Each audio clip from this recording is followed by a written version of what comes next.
के दरमियान potential difference कितना होगा 20, और दोनों प्लेट्स के दरमियान डिस्टेंस या डिफरेंस कितना है 10 सेंटीमीटर, यानी 10/100। तो अब ये सारी अगर आप देखें तो गेम अब जीरोस को हैंडल करने की है।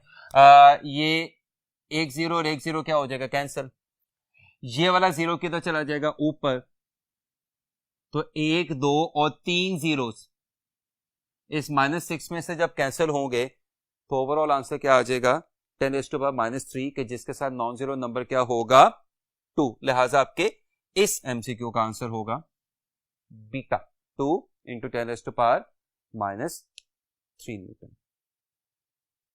नेक्स्ट क्वेश्चन जो हम लोगों ने देखना है, two similar point charges each of magnitude q are separated by distance d.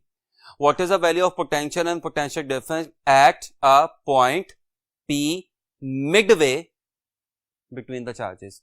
Option A 0 0, option B 2kq over d0, option C kq over 2d into 0, option D 4kq over d into 0. अब अगर आपको याद हो तो अभी हमने कुछ देर पहले डिस्कस किया है कि सिमिलर चार्जेस जिनके मैग्नीट्यूड भी क्या हो सेम हो, उनके दरमियान मिड पॉइंट पे, बिल्कुल मिड पॉइंट पे, ये लिखा भी हुआ है, इलेक्ट्रिक फील्ड 0 होती है, और अगर इलेक्ट्रिक फील्ड 0 होगी तो उस पॉइंट पे पोटेंशियल डिफरेंस भी 0 होगा। तो इसका मतलब बड़ा सिंपल से ही हुआ कि पोटेंशियल डिफरेंस तो 0 है। अब हम लोगों ने क्या कैलकुलेट करना है, उस मिड पॉइंट पे पोटेंशियल। तो वो कैसे कैलकुलेट करेंगे उसके लिए जरा ध्यान से देखिएगा। ये दो चार्जेस हैं, इक्वल मैग्नीट्यूड, सिमिलर चार्जेस हैं, ये इनके दरमियान मिड पॉइंट है जिसको हमने क्या नाम दिया हुआ है P का। दोनों चार्जेस के दरमियान डिस्टेंस कितना है D, और P का किसी एक चार्ज से फासला क्या है D/2। तो P पे टोटल पोटेंशियल निकालने के लिए आपको क्या करना पड़ेगा, दोनों चार्जेस के P पे पोटेंशियल को फाइंड करके सम करना पड़ेगा। यानी इस Q चार्ज का P पे पोटेंशियल क्या होगा KQ over D/2, और इस Q चार्ज का भी P पे पोटेंशियल क्या होगा KQ over D/2। ये 2 किधर चला जाएगा ऊपर, ये 2 किधर चला जाएगा ऊपर, तो ये क्या बन जाएगा 2kQ over D, ये भी क्या बन जाएगा 2kQ over D। तो P पे नेट पोटेंशियल क्या आ जाएगा 4kQ over D। यानी दोनों एक जैसे और एक जितने चार्जेस के दरमियान, similar and equal magnitude charges के दरमियान मिड पॉइंट पे, बिल्कुल सेंटर पे, पोटेंशियल डिफरेंस क्या होता है 0, और पोटेंशियल क्या हो जाता है 4kQ over D। यानी आपके इस एमसीक्यू का आंसर क्या आएगा डेल्टा। नेक्स्ट क्वेश्चन देखिएगा, the potential at a point X in an electric field is 6 volt higher than at point y. If a negative charge of -5 coulomb is moved from x to y, then potential energy of the charge will alpha decreases by 30 joule, beta decreases by 6/4 joule, Charlie increases by 30 joule, delta increases by 6/5 joule. अब जरा ध्यान से यहां पे देखिएगा, x y के लिहाज से हायर है बाय 6 वोल्ट, यानी x हाई पोटेंशियल पे है और y लो पोटेंशियल पे है, यानी x पॉजिटिव है या y नेगेटिव है. ये मैंने यहाँ पे ड्रॉ भी कर दिया कि x 6 वोल्ट पे है और y 0 पे है. This is high potential, this is low potential. Technically speaking this is positivity and this is negativity. अब माइनस चार्ज यानी -5 कूलम चार्ज किस से किसकी तरफ मूव कर रहा है? x से y की तरफ, यानी -5 कूलम चार्ज x से y की तरफ मूव कर रहा है, यानी हाई पोटेंशियल से लो पोटेंशियल की तरफ जा रहा है, यानी पॉजिटिविटी से नेगेटिविटी की तरफ जा रहा है. तो अभी मैंने आपको बताया था कि जब भी कोई नेगेटिव चार्ज नेगेटिविटी की तरफ जाएगा तो उसकी पोटेंशियल एनर्जी में क्या होगा? इजाफा होगा. Potential energy increases. इसका मतलब ये हुआ कि आपके इस एमसीक्यू का आंसर या तो चार्ली होगा या डेल्टा होगा. अब सवाल ये पैदा होता है पोटेंशियल एनर्जी कितनी इंक्रीज हो रही है. तो फर्स्ट ईयर में चैप्टर 4 में आपने पढ़ा होगा वर्क एनर्जी प्रिंसिपल, कि जिसके मुताबिक work done is equal to q delta v. Charge का मैग्नीट्यूड या चार्ज की अमाउंट कितनी है? 5. दोनों पॉइंट्स के दरमियान पोटेंशियल डिफरेंस कितना है? 6. तो 5 इंटू 6 क्या आ जाएगा? 30 जूल. ये वर्क भी है और ये गेन होने वाली पोटेंशियल एनर्जी भी है. लिहाजा आपके इस एमसीक्यू का आंसर आएगा Charlie increases by 30 joule. White board दोबारा शुरू करते हैं.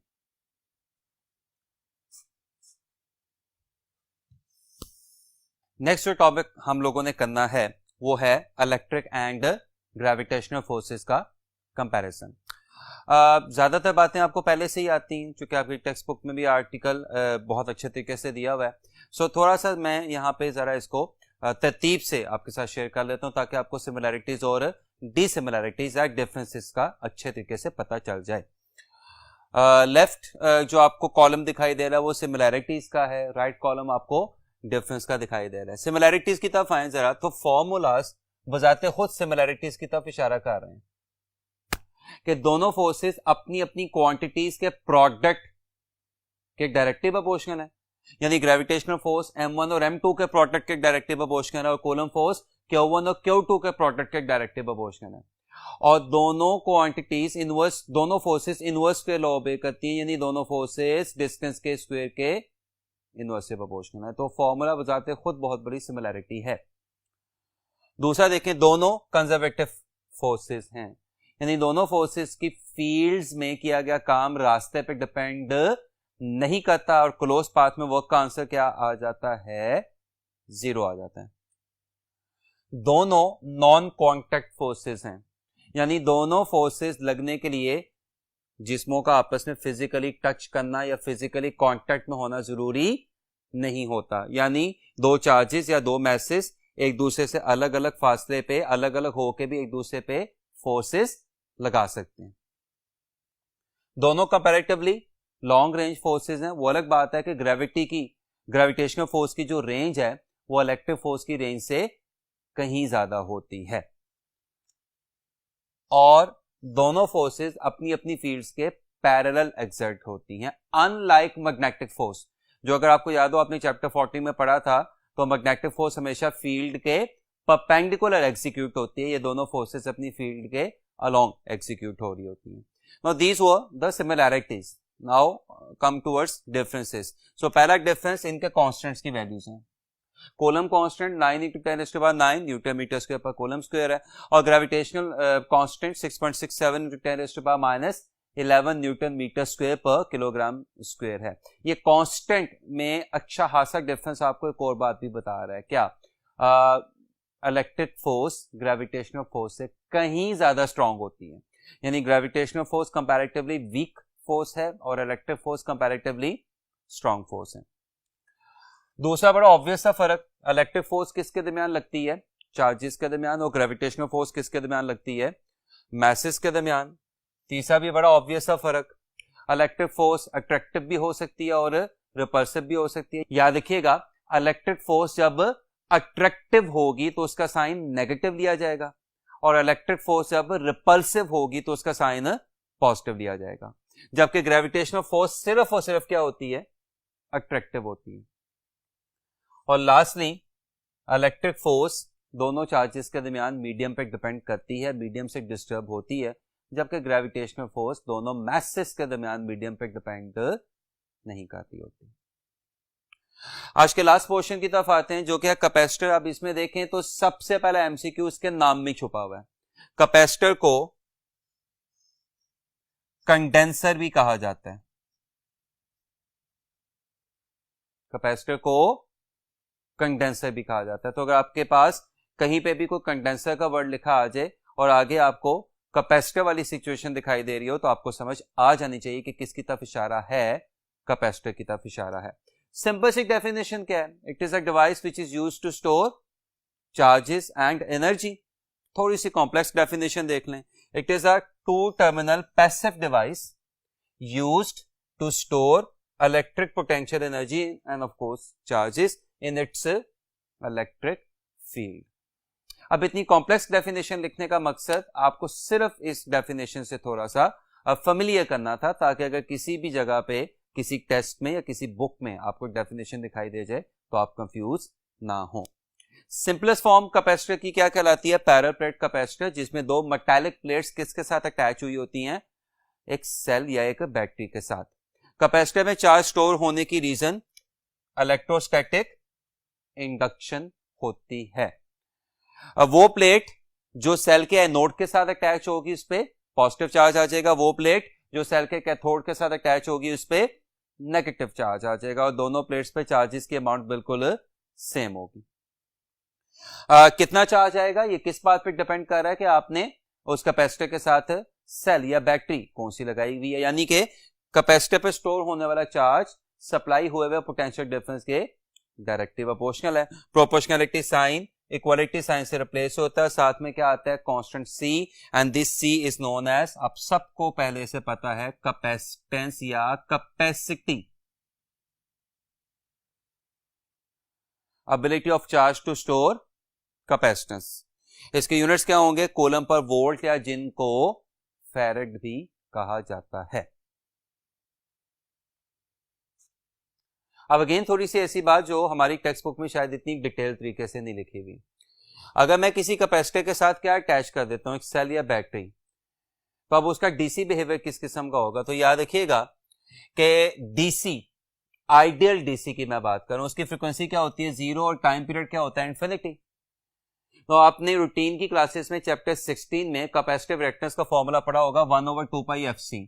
अब अगर f क्या हो गया, 0 हो गया, तो xc क्या हो गया, इन्फिनिटी। यानी dc के लिए कैपेसिटिव रिएक्टेंस क्या हो जाती है, इन्फिनिटी। यानी ऑपोजिशन अपनी किस वैल्यू पे पहुंच जाती है, मैक्सिमम वैल्यू पे पहुंच जाती है, नतीजा करंट 0 हो जाता है। तो इसका मतलब आइडियल डीसी कैपेसिटिव सर्किट में फ्लो नहीं कर सकता, बट पल्सेटिंग डीसी जो आपने रेक्टिफायर में पढ़ा होगा, ये कैपेसिटिव सर्किट में फ्लो कर सकते हैं। On the other hand, capacitive circuit में एसी रेगुलरली फ्लो कर सकता है, क्योंकि एसी के लिए फ्रीक्वेंसी 0 नहीं होती, टाइम पीरियड इंफिनिटी नहीं होता, कैपेसिटिव रिएक्टेंस भी इंफिनिटी नहीं होती, करंट होता है। इनफैक्ट अगर मैं दोनों बातों को थोड़ा सा डिफरेंशिएट करूं, तो डीसी नॉर्मली कैपेसिटर को चार्ज करने के लिए यूज होता है, और एसी नॉर्मली कैपेसिटिव सर्किट में करंट फ्लो करवाने के लिए यूज होता है। Capacitance of a parallel plate capacitor, अभी मैंने आपके साथ डिस्कस किया कि Q is equal to CV वाले फॉर्मूला में C बेसिकली एक कांस्टेंट है। इसका मतलब C जो होगा वो Q या V से चेंज नहीं होगा, तब्दील नहीं होगा।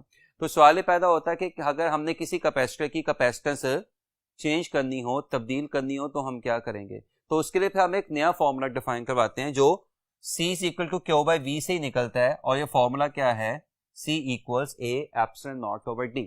इसमें A क्या है, किसी एक प्लेट का क्रॉस सेक्शनल एरिया, D क्या है, दोनों प्लेट्स के दरमियान सेपरेशन, और एप्सिलॉन नॉट क्या शो कर रहा है कि यहां पे भी कैपेसिटेंस दोनों प्लेट्स के दरमियान किस पे डिपेंड करेगी, मीडियम पे डिपेंड करेगी। लेकिन अगर दोनों प्लेट्स के दरमियान कोई डाइलेक्ट्रिक आ जाए, डाइलेक्ट्रिक एक ऐसा मीडियम होता है जो इंसुलेटर होता है, ग्लास आ जाए, प्लास्टिक आ जाए, अगर लकड़ी आ जाए, अगर दोनों प्लेट्स के दरमियान कोई क्या आ जाए, डाइलेक्ट्रिक आ जाए, तो कैपेसिटेंस में उतने ही टाइम्स इजाफा हो जाता है जितने टाइम्स इससे पहले वाले हमने आर्टिकल्स में देखा था कूलम फोर्स में कमी हो जाती है।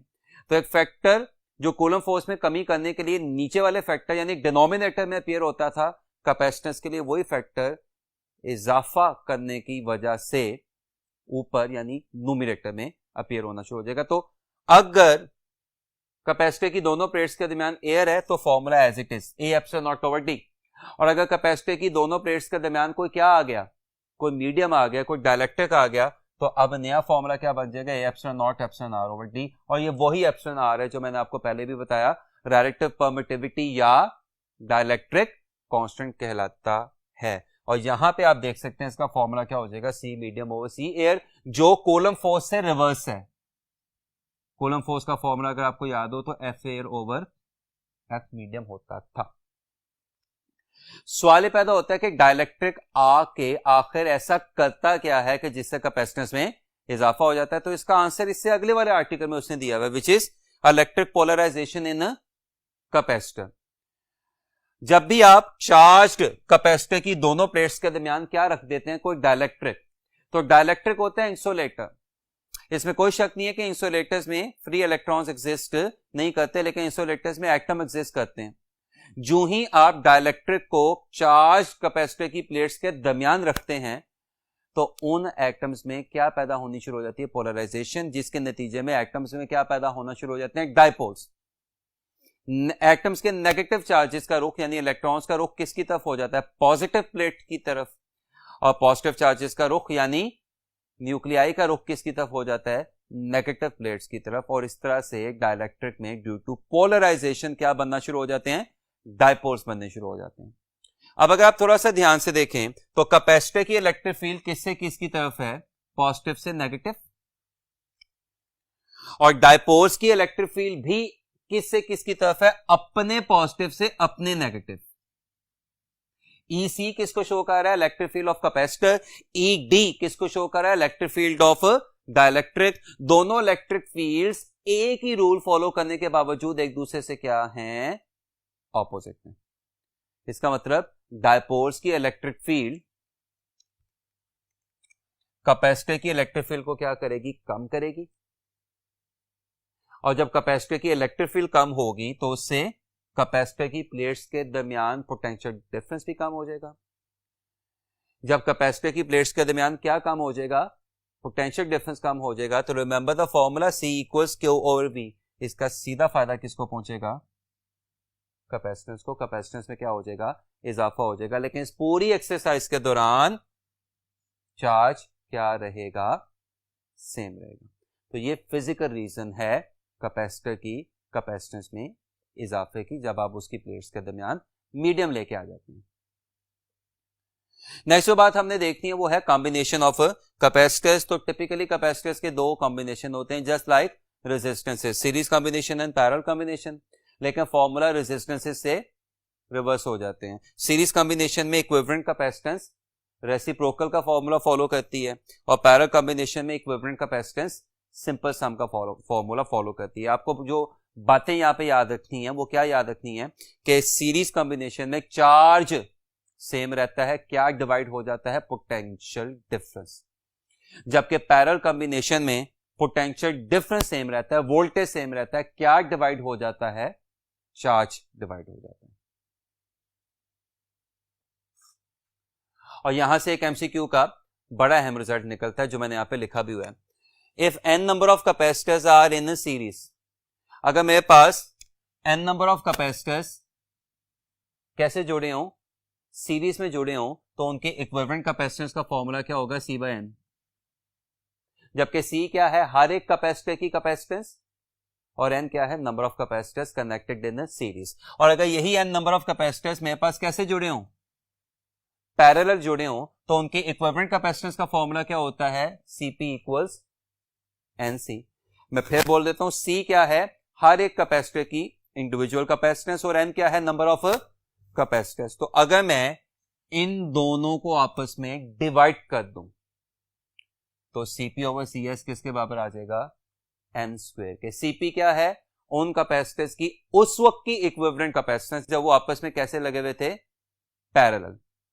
Cs क्या है, उन कैपेसिटर की उस वक्त की इक्विवेलेंट कैपेसिटेंस जब वो आपस में कैसे लगे हुए थे, सीरीज में। और N क्या है, नंबर ऑफ कैपेसिटर्स। और याद रखिएगा, जस्ट फॉर इंफॉर्मेशन, आगे जाके यकीनी तौर पे हमारे काम आएगी, ये फॉर्मूला रेजिस्टेंसेस के फॉर्मूला से रिवर्स है, यानी रेजिस्टेंसेस के लिए RS ओवर RP किसके बराबर होता है, N स्क्वायर के। यानी कैपेसिटर के लिए N स्क्वायर क्या होगा, Cp ओवर Cs, और रेजिस्टर के लिए N स्क्वायर क्या होगा, RS ओवर RP।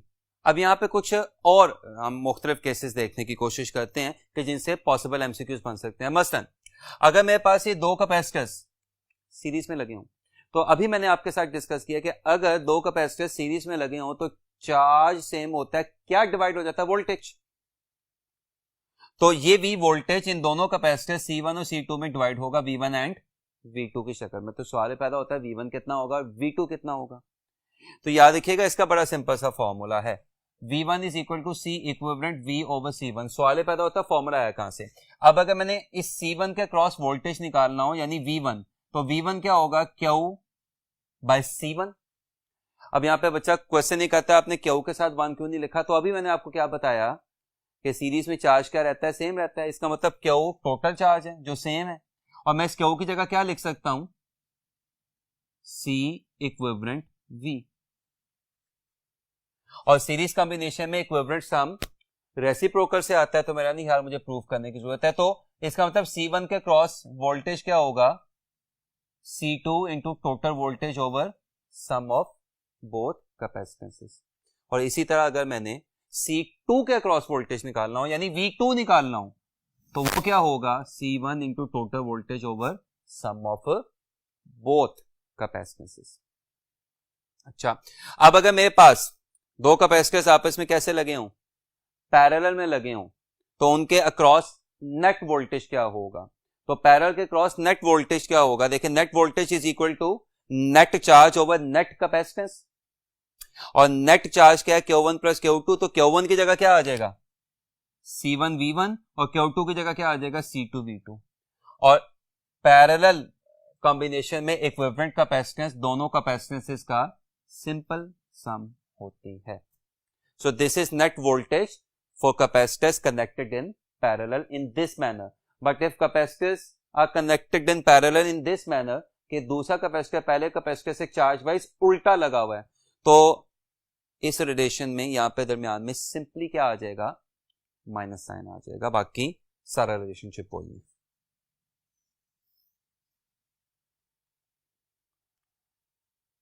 आज का लास्ट टॉपिक कि जिसके बाद कुछ एमसीक्यू डिस्कस करके अपना काम वाइंड अप करेंगे।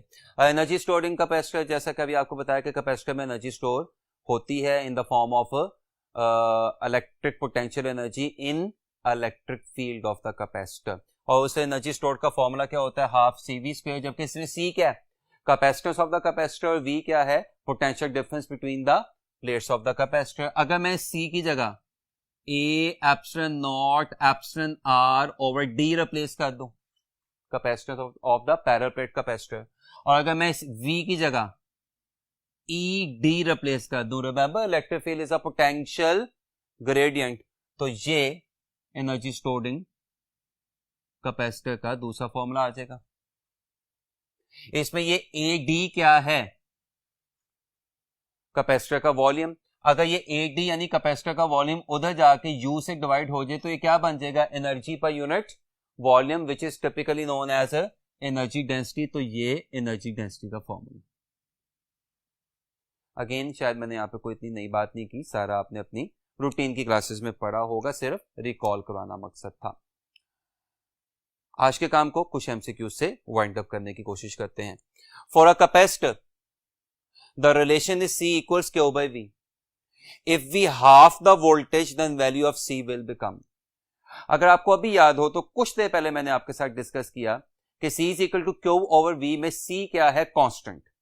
यानी आप V को जितना मर्जी चेंज कर लें उससे Q चेंज होगा, C पे कोई फर्क नहीं पड़ेगा। इनफैक्ट V ज्यादा होने से Q ज्यादा होगा, V कम होने से Q कम होगा, जिससे ओवरऑल रेशियो क्या रहेगी, कांस्टेंट रहेगी। इसका मतलब आप V को चाहे डबल करें या V को आप चाहे हाफ करें, कैपेसिटेंस पे कोई फर्क नहीं पड़ता। यानी आपके इस एमसीक्यू का आंसर क्या आएगा, रमेन्स सेम। तो अब यहां से देखें, मजीद एमसीक्यूज निकालने की कोशिश करें। इसका मतलब ये हुआ कि अगर मैं Q और V का ग्राफ बनाऊंगा तो that will be an inclined straight line with a positive slope. लेकिन अगर मैं Q और C का ग्राफ बनाऊं या V और C का ग्राफ बनाऊं तो that will be a horizontal straight line, जो क्या शो कर रहा है कि चार्ज के चेंज होने से या वोल्टेज के चेंज होने से कैपेसिटेंस पे कोई फर्क नहीं पड़ा। तो आप देख सकते हैं एक एमसीक्यू से 4 एमसीक्यू बन गए, एक ओरिजिनल एमसीक्यू और 3 ये ग्राफ जो आपसे एमसीक्यू में पूछे जा सकते हैं। नेक्स्ट देखिएगा, when we connect 3 capacitor C1, C2, C3 in series combination such that C1 is greater than C2 is greater than C3, then effective capacitance C equivalent is. Series combination के लिए effective capacitance निकालने का formula क्या होता है, reciprocal sum. By the way ये formula resistances parallel में follow कर रही होती है। तो जब आप आंसर निकालेंगे तो वो आंसर तीनों कैपेसिटर्स में लगी हुई सबसे छोटे कैपेसिटर से भी छोटा आएगा। आप कोई सी भी वैल्यूज लेके देख लें, मसलन अगर C1 है 3, C2 है 2 और C3 है 1, आई रिपीट, C1 है 3, C2 है 2, C3 है 1, तो इक्विवेलेंट कैपेसिटेंस का आंसर 1 से भी लेस आएगा। आपके इस एमसीक्यू का आंसर क्या होगा, C equivalent is less than C3। लेकिन याद रखिएगा, this result is for series combination, कि जिसके मुताबिक C equivalent C smallest, CS का मतलब C स्मॉलेस्ट से भी लेस होती है। अगर आपके पास पैरेलल कॉम्बिनेशन हो कि जिसमें C इक्विवेलेंट तीनों कैपेसिटेंसेस का या चारों कैपेसिटेंसेस का या जितनी भी कैपेसिटेंसेस है उनका सिंपल सम होती है, यानी पैरेलल कॉम्बिनेशन हो, तो अब याद रखिएगा कि इक्विवेलेंट कैपेसिटेंस का आंसर लगी हुई सबसे बड़ी कैपेसिटेंस से भी बड़ा आएगा, लार्जेस्ट से भी बड़ा आएगा। अब आप देख सकते हैं इसमें भी आपको 2 या 3 एमसीक्यूज के रिजल्ट दिखाई दे रहे हैं, एक ओरिजिनल एमसीक्यू। अच्छा, एक और हिडन रिजल्ट आपको क्या दिखाई दे रहा है कि इक्विवेलेंट कैपेसिटेंस को इफेक्टिव कैपेसिटेंस भी कहते हैं। तीसरा रिजल्ट आपको क्या दिखाई दे रहा है कि सीरीज कॉम्बिनेशन के लिए नेट आंसर छोटे से भी छोटा आ जाता है। और चौथा रिजल्ट आपको क्या दिखाई दे रहा है कि पैरेलल कॉम्बिनेशन के लिए नेट आंसर बड़े कैपेसिटर से भी बड़ा आ जाता है। आज का लास्ट एमसीक्यू देखिएगा, अ 1 microfarad capacitor is placed in parallel with a 2 microfarad capacitor across a 100 volt supply. Total charge on the system is, total charge is total capacitance into total voltage. Total charge आप लोगों ने क्या करना है, निकालना है, इसलिए मैंने इस पे क्वेश्चन मार्क लगा दिया। टोटल कैपेसिटेंस कौन सा कॉम्बिनेशन है, पैरेलल।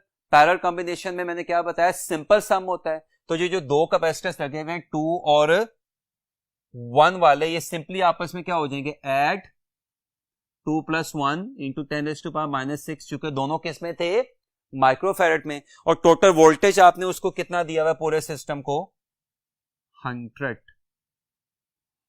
2 + 1 3, और ये 2 0, इन 2 0 से कैंसिल होके तो 10⁻⁻6 की जगह क्या आएगा, 10⁻⁻4, नॉट वोल्ट बट कूलम। लिहाजा 3 × 10⁻⁻4 कूलम आपको किस में दिखाई दे रहा है, डेल्टा में।